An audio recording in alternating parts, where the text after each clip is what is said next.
Friends, welcome to my channel. तो आज हम लोग देखने वाले हैं, ये आप लोग के सीटेट का क्वेश्चन है, यानी सीटेट पेपर सेकेंड का ये है 2023 वाला, जुलाई वाला है।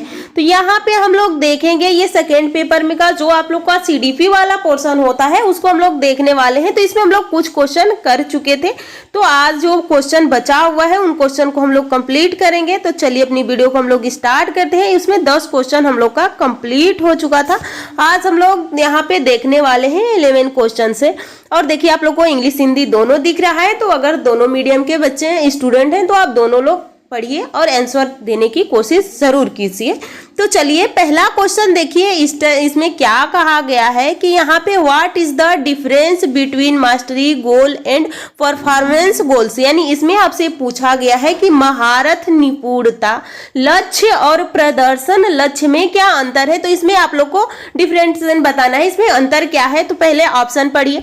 देखिए आपको चारों ऑप्शन पढ़ना चाहिए। अगर जिस क्वेश्चन में थोड़ा सा डाउट हो जाता है तो उसको चारों क्वेश्चन को पढ़िए और 2 से 3 बार पढ़िए, तो आप सही वाले पे पहुंच जाएंगे। लेकिन अगर आप जिस क्वेश्चन में बिल्कुल श्योर हैं कि इसका आंसर यही है और वो ऑप्शन आपका पहले में या ऑप्शन ए या बी में मिल जा रहा है, तो उतना ही आप ट्रिक करके पेपर में आगे बढ़ेंगे। ये ना कि आपको पता चल गया है कि एक बिल्कुल एक क्लियर है और फिर आप पढ़ रहे हैं तो वहां पे आप अपने टाइम वेस्ट कर रहे हैं। तो आपको उसमें टाइम बचाना बहुत जरूरी होता है। तो चलिए हम लोग पढ़ना स्टार्ट करते हैं। पहला क्या है, महारत लक्ष्य विफलता से बचने पर केंद्रित होता है, जबकि प्रदर्शन लक्ष्य दूसरों से अनुमोदन और मान्यता प्राप्त करने पर केंद्रित होता है। अगला है, महारत लक्ष्य अपने कौशल और कार्यों की समझ में सुधार करने पर केंद्रित होता है, जबकि प्रदर्शन लक्ष्य उच्च ग्रेड प्राप्त करने या बाहरी पुरस्कार प्राप्त करने पर केंद्रित होता है।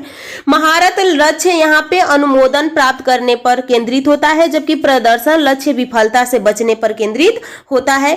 चौथा ऑप्शन देखिए क्या है। चौथा ऑप्शन आपसे कहा गया है कि महारत लक्ष्य में दूसरों के साथ प्रतिस्पर्धा करने के लिए एक निश्चित स्तर के प्रदर्शन को प्राप्त करने पर ध्यान केंद्रित किया जाता है, जबकि प्रदर्शन लक्ष्य में खुद के कौशल और कार्य की समझ में सुधार करने पर ध्यान केंद्रित किया जाता है। तो यहाँ पे आपका ऑप्शन 2 ही सही हो रहा है। तो महारत लक्ष्य अपने कौशल और कार्य की समझ में सुधार करने पर केंद्रित है, यानी जो हमारा लक्ष्य होगा हम अपने कौशल और कार्य की समझ में सुधार करेंगे।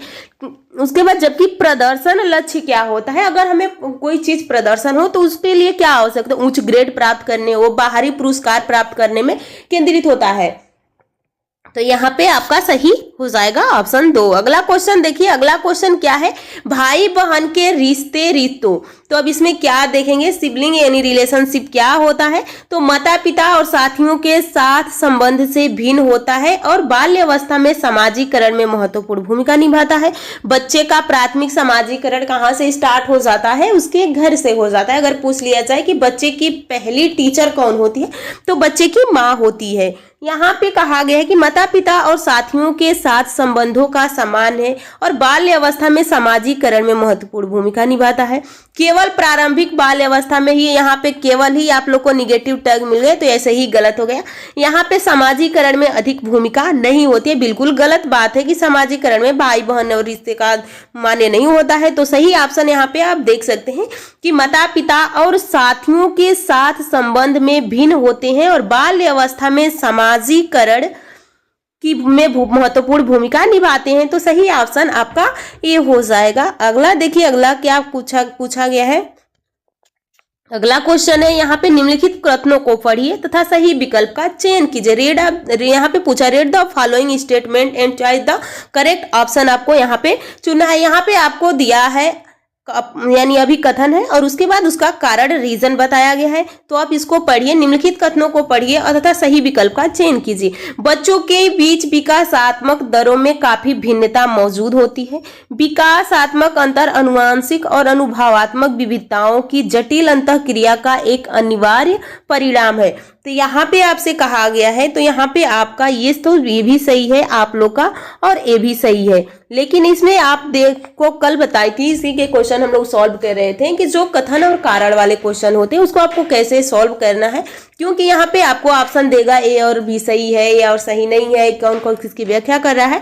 तो आपको अब पढ़ना कैसे है कि बच्चे के बीच विकासात्मक दरों में काफी भिन्नता मौजूद होती है, क्योंकि विकासात्मक अंतर अनुवांशिक और अनुभवात्मक विविधता की जटिल अंतःक्रिया के द्वारा अनिवार्य एक परिणाम है। तो यहाँ पे आपको क्यों की लगा के क्वेश्चन को पढ़ना है, उसके बाद आपका आंसर आ जाएगा। तो सही ऑप्शन यहाँ पे आपका हो जाएगा चौथा। अगला क्वेश्चन देखिए, चौथा क्वेश्चन पूछा गया है कि निम्नलिखित कथनों में से विकास के किस सिद्धांत को दर्शाया गया है। जो बच्चे अपने शुरुआती स्तरों में वर्षों में भाषा सीखने के लिए अनुकूल वातावरण से वंचित रहते हैं, उन्हें बाद के जीवन में भाषा चुनने में थोड़ी कठिनाई होती है। देखिए ऑप्शन दिया गया है यहाँ पे। पहला ऑप्शन देखिए, पहला ऑप्शन है कि भाषा का विकास पूरी तरह अनुवांशिक पर निर्भर होता है। ऐसा नहीं, पूरी तरह यहाँ पे पूरी लगा के गलत कर दिया है।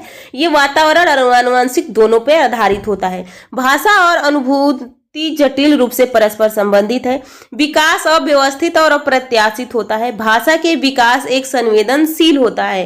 तो यहाँ पे आपका सही आंसर हो जाएगा, यहाँ पे भाषा का विकास एक संवेदनशील होता है। तो ऑप्शन 4 सही हो जाएगा। अगला क्वेश्चन देखिए, अगला क्वेश्चन आपसे पूछा गया है कि वह विद्यार्थी जो पठन वैकल्प्य यानी यहाँ पे डिसलेक्सिया से पूछा गया है। आपको देखिए जितने भी विकार हैं, डिसलेक्सिया है, डिसमॉर्फिया है, डिसग्राफिया है, ये सारे डिसअफेजिया है, तो ये सारे आपको पता होने चाहिए क्योंकि यहाँ से सीधे क्वेश्चन पूछे जाते हैं। तो यहाँ पे देखिए क्या कहा गया है कि यहाँ पे पठन वैकल्प्य से जूझ रहे हैं को पढ़ना सिखाया जा सकता है। तो किस तरह से आप उसको सिखा सकते हैं? उन्हें कई विकर्षणों का अध्ययन करने के लिए प्रोत्साहित करें। ऐसा तो होगा नहीं। उच्च ग्रेड स्तर को पठन ग्रंथ प्रदान करें, ऐसा नहीं। सुधारात्मक पठन सुनिश्चित करने के लिए सख्त दंड तो देना ही नहीं है बच्चों को।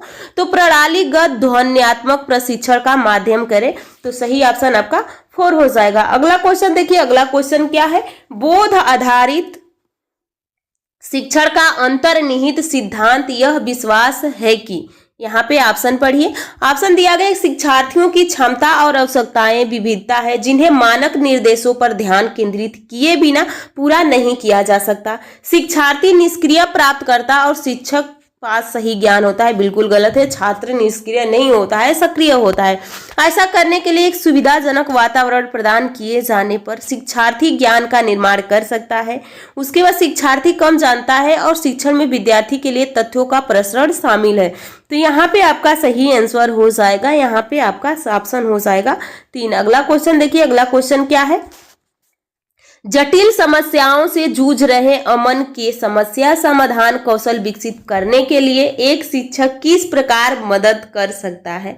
तो यहाँ पे एक बच्चा है जिसका नाम क्या है? अमन है। वो किसी समस्या के समाधान करने के लिए उसके सामने बहुत सारी प्रॉब्लम आ जा रही है, तो एक शिक्षक यानी किस तरह से उसकी मदद कर सकता है? तो उसे मंथन करने और विचार उत्पन्न करने के लिए प्रोत्साहित करे। उसे कह करके वह समस्या सुलझाना छोड़ दे। तो ऐसा तो कहना नहीं। अब आपके पास कोई बच्चा आया, उसको कोई टॉपिक समझ में नहीं आ रहा है, तो आप ऐसे थोड़ी ना कह देंगे कि जाओ इस टॉपिक को ही छोड़ दो, नहीं समझ में आ रहा है। तो फिर उस प्रयोग करने और जोखिम लेने में हतोत्साहित, ऐसा तो हतोत्साहित थोड़ी ना करेंगे कि कोई बच्चा कोई टॉपिक पढ़ रहा है, वो थोड़ा सा कठिन है तो उसको समझ में नहीं आ रहा है, तो आप समझाने की बजाय उसको हतोत्साहित कर देंगे कि तुम्हारे बस का नहीं है, तुम नहीं कर सकते हो।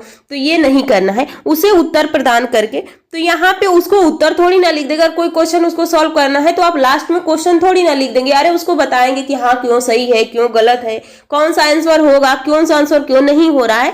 तो ये भी नहीं करना है। तो आपको क्या करना है? उस पर मंथन करना और विचार उत्पन्न करने के लिए प्रोत्साहित करेंगे। आगे देखिए, अगला क्वेश्चन क्या है? माध्यमिक कक्षाओं में अधिगम के लिए एक अनुकूल कक्षा का वातावरण पर केंद्रित होता है।